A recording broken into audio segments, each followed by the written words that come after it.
Welcome everybody, it is Unstoppable Sweatsy, and today I got you a nice Age of Empires 3 Definitive Edition Casa game to do. This game will actually be a 1 versus 1 deathmatch, which should be pretty interesting. It will be Eliyah's Chinese versus the Angel Death's Russians. I should call this part 1 because after this one I will be casting another Eliyah China versus Angel Death Russia, so consider this part 1. Yeah. So before we see how this part goes, let's check out the map and see what it is exactly. So, memory serves me right, this is Great Plains. You've seen this probably a billion times, not only in DE, but also the Asian Dynasties, Wars of Liberty, everywhere. You know, it's a really nice map. Just like the actual Great Plains, it's a very open map, you know.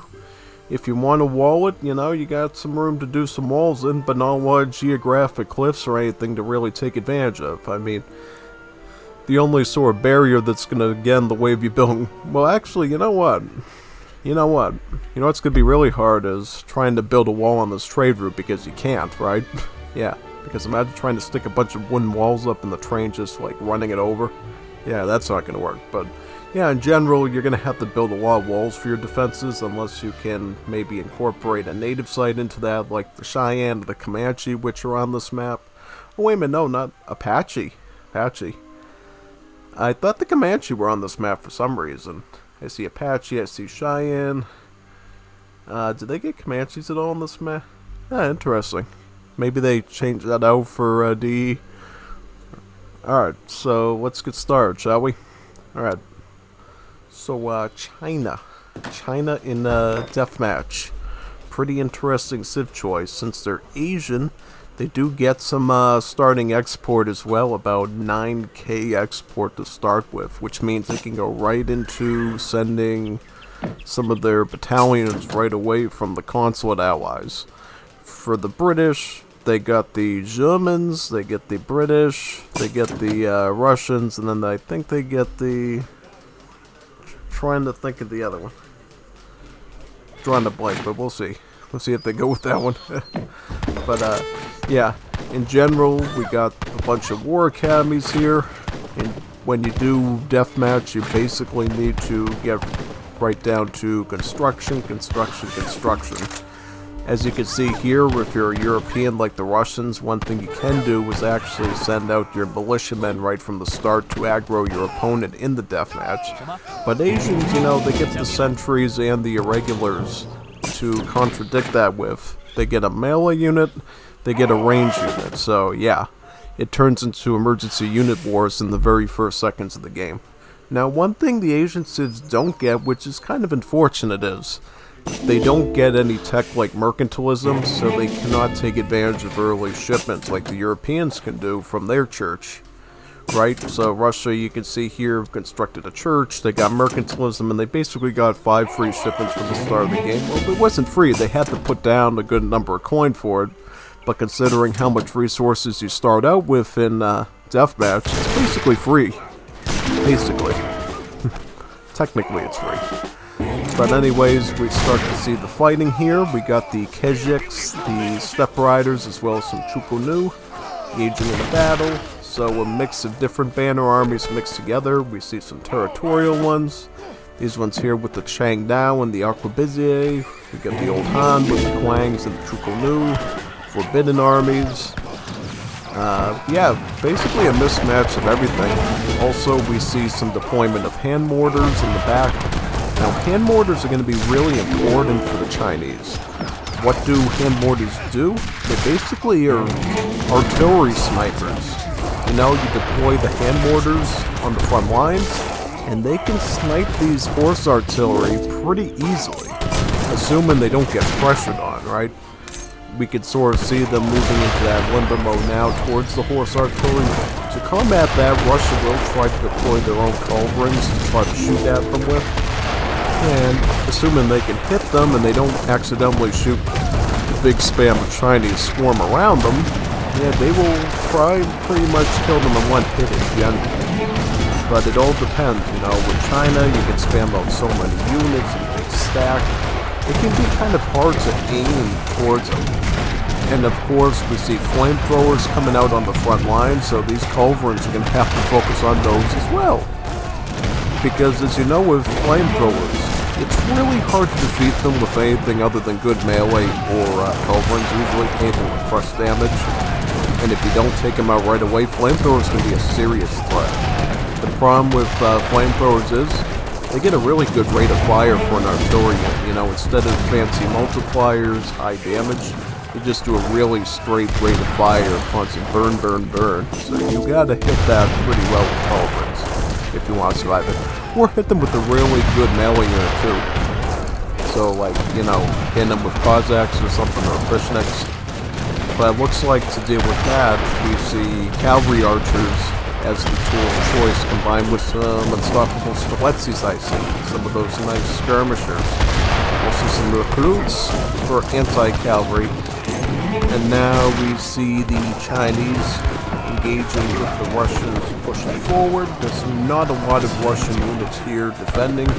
They will be backed up by some recruits and unstoppable Strelitzes from before though. Russians, as you know, they're great at putting down forts. They can in fact produce additional forts through their Portugir toy soldiers card that allows the recruits to construct additional forts. Of course, they get the blockhouses as well that combines a barracks and a tower or an outpost, so those can fire back on the Chinese units as well.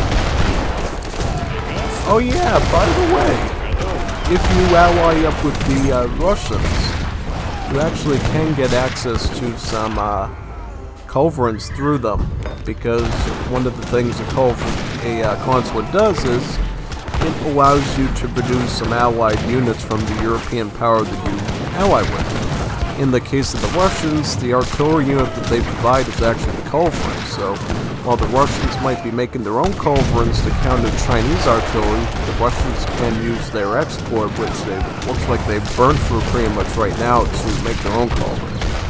We'll see if these culverins can last though, because unfortunately, if you are not good at managing them pretty well, it's not that great of an investment, because you do have to wait for the export to build back up. Just like in standard play, the only way you can really get export is by as a secondary source of your villagers gathering, right? And of course you can change that at the consulate to be like 10% additional export gather, but slower general gathering, or you know, you can let it just run at the standard amount and not affect your gather rate at all, basically. So it looks like the Chinese are basically going to send little groups, little armies from their consulate right now, some Cossacks constantly, which is the first smallest battalion you can get through the Russian allies.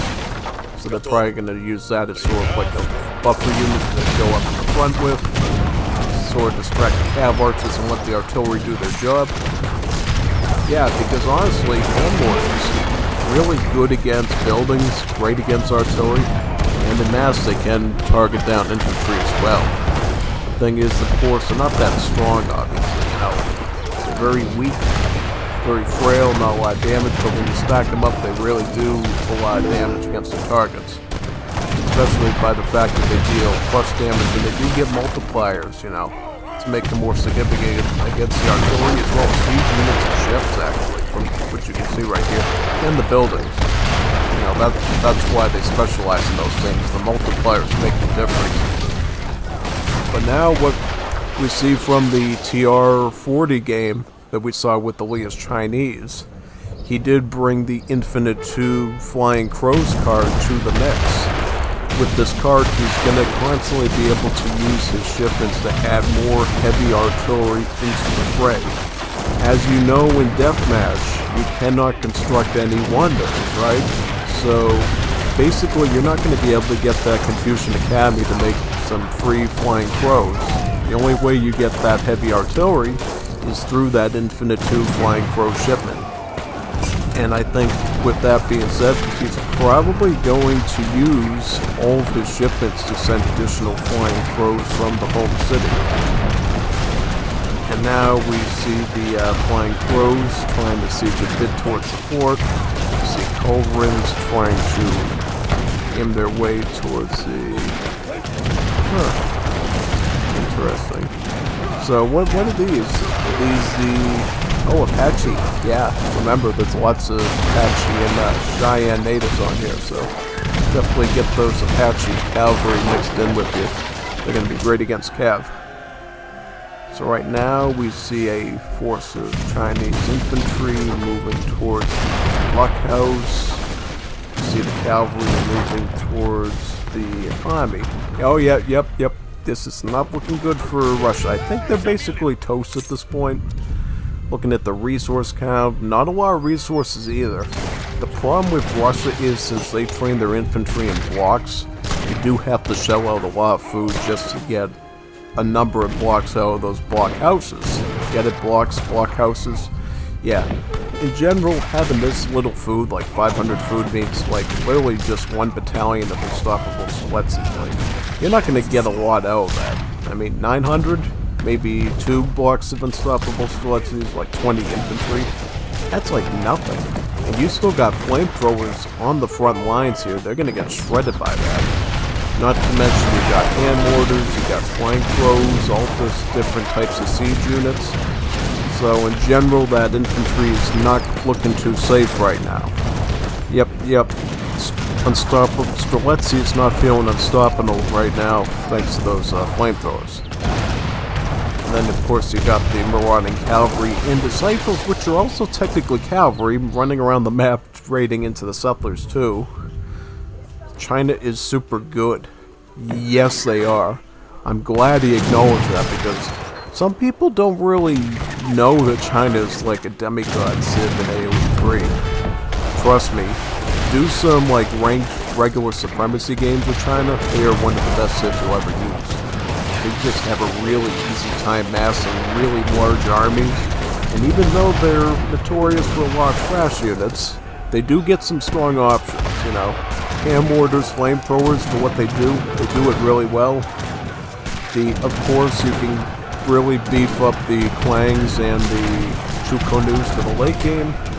And because of the way they improve, let me get back to the Chinese. This card here, Old Dynasty Reforms. DE actually expanded it to improve stats of the Kajik and the Step Rider as well. So even more strong late game options for China, even more than TAD. So definitely for China, do not under any circumstances think just because they start out with trash that they stick with trash. No, they can get some strong stuff, which you can see right here. Russia totally unable to deal with the massive Chinese artillery. You know, the Flying Crow and more to the flamethrowers, just way too much. GG, well played. Yeah, Russia did a pretty good job trying to go for that initial assault, trying to get the force artillery, trying to find an angle, using the forts as sort of defensive thing, but unfortunately, because of the way China was moving about the map, they didn't even have to engage with the fort over here. They just went right for the belly up here. Not really. Yeah. Considering the fact that this fort was basically utterly useless in stopping any advance just proves the point. Oh yeah, GG though. GG for China anyways. Good Chinese victory. So post-game wise, does look like Russia actually had more resources. Slightly more resources than China in the end. But when it comes to military, yeah, this is the problem with Russia. You know, Russia does not get the same advantages that China does. They start with trash, they end with trash. You know, you can get 619 units out on the field basically, but you're only going to get 314 kills out of them. Whereas China, they start out with trash, you know, they can get a pretty good number, but through some cards and proper shipment management, you basically dish out more casualties, because your Chokunu, your Step Riders, your Kwangs, your Kazakhs can become pretty good late game powerhouses. Combine that with flamethrowers, hand mortars, some consulate allies like the Russian Kovrans and Cossacks, you're good. So yeah, that's what happened here. I hope you enjoyed this first part. Next, we're going to be checking the second part, you know, the second Russia versus China that these two players did. So hopefully you'll join me over there with that one. See you in the part 2. Signing off now from this one.